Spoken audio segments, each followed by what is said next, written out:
Told you before the season started and during preseason that this team was going to be special. Kyrie Irving and Kevin Durant. I'm here to tell you they're going to be even more special when you include James Harden into the mix. A lot of people are upset. There's a lot of kinetic energy going on with the acquisition to James Harden going to the Brooklyn Nets. But I'm here to tell you that you guys got to pipe down and calm down and just relax, because you cannot get upset when Anthony Davis just literally did the same thing and James Harden did the same thing. When players want out, when you feel like they have maxed out on their skill and their ability and their talents, only thing that matters to them is winning the championship. And you look at the system that they're going to be in with Kyrie Irving, James Harden, and Kevin Durant. A lot of people think it's not going to work. I'm here to tell you it's going to work. It's going to be fine. You don't pair three of the most skilled players of all time, the three most skilled players in the NBA right now, the three best isolation players who can all catch and shoot as well. You're not going to be able to double team Kevin Durant, James Harden, or Kyrie Irving, because it's going to leave one of them open. You look at that and you combine that with Steve Nash and Mike D'Antoni's system that they're going to run.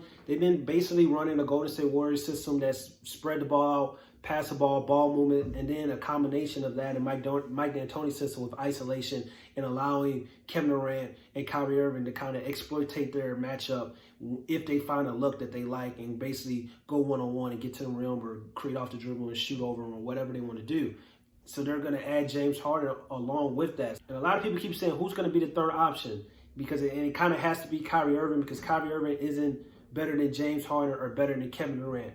But I'm here to tell you, I believe personally, just because Kyrie Irving is not better than Kevin Durant or James Harden, I don't believe that Kyrie Irving is going to be the third option. I personally believe that James Harden has to be the third option. It has to be the most selfish player on this team for it to work, and I believe it's going to work because James Harden has shown the ability to be not only one of the greatest scorers of all time, he's also one of the greatest passers of all time.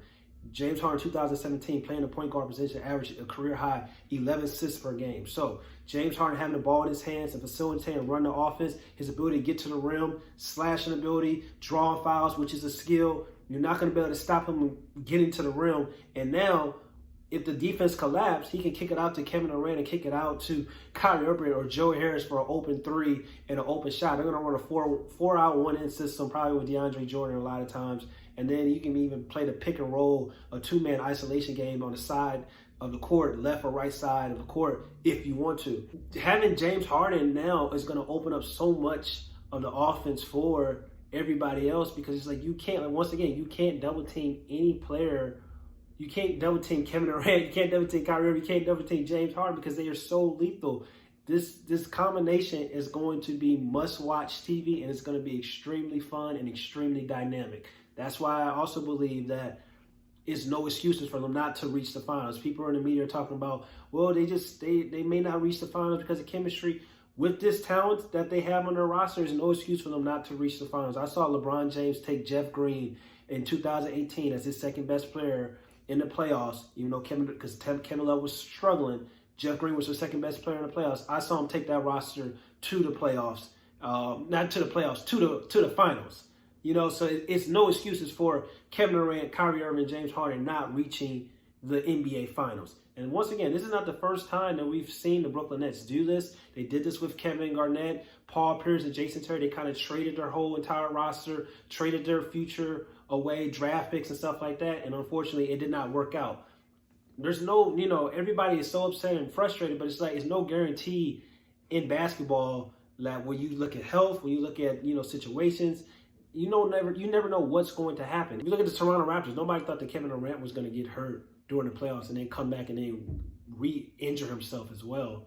Nobody thought that, and the Toronto Raptors won the championship. So just because they have James Harden, Kyrie Irving, and Kevin Durant doesn't mean they're guaranteed to win the championship, bro. If they stay healthy, from a talent-wise perspective, that they're the best team in the Eastern Conference, hands down, and they have the pieces to go out and do something special. Now, do I believe they're going to do it and win the finals this year? I do not know. I still have the Los Angeles Lakers winning the finals again if they can stay healthy going back-to-back. But you never know what's going to happen. Also, the Boston Celtics is going to get Kemba Walker coming back with that talented duo of Jason Tatum and also Jaylen Brown. You add Kemba Walker on that too as well. They're going to be a threat. So you never know what's going to necessarily happen throughout the playoffs or even the regular season. But I'm here to tell you right now, in order for this to work, I feel that it has to be James Harden becoming the third option on this championship roster with the Brooklyn Nets that they have right now. and not Kyrie Irving. And I also just feel like everybody has to pump the brakes and stop crying and whining. And average and casual fans are upset about this, but it's just like once a player maxes out his talent, his skill set, and his ability, only thing that matters is championships. People are going to talk about James Harden's had opportunities to go and reach the finals. Yes, that is true. But he's also ran up against and lost against the better teams in the San Antonio Spurs and the Golden State Warriors. Everybody lost to those teams. So it's just kind of like we can't pick and choose we can't pick and choose when we want to say like, oh, a player has had multiple opportunities to get to the finals and win the whole thing based on a player that we don't like. Because you can say that about any player in the NBA. But the reality of the situation is normally the best teams normally win championships. You look at the Spurs dynasty, if you look at the Golden State Warriors dynasty, and James Harden and Houston Rockets with the combination of Chris Paul, with the combination of also Dwight Howard, he has been giving the Golden State Warriors and the San Antonio Spurs the toughest run for their money, even though he's come up short. But that happens in basketball. I played college basketball. I was on rosters where we had the number one seed 3 out of my 4 years in college, and we lost, and then go to the NCAA tournament 3 out of those years. And we went to the NCAA tournament 1 year out of the 4 years I was there. So it happens is what I'm trying to say. Once again, it's going to be very fun, very exciting to watch James Harden, Kevin Durant, and Kyrie Irving. It's going to be must-see TV. It's going to be special because the Brooklyn Nets were already special before they even added James Harden. And I feel like this team is going to be very, very lethal and very, very difficult to guard. The game is about offense and how many points can you put in the hoop at the end of the day. And they have 3 of the best players that can do that. So it's going to be very fun and very exciting to see what's going to happen this year with the Brooklyn Nets.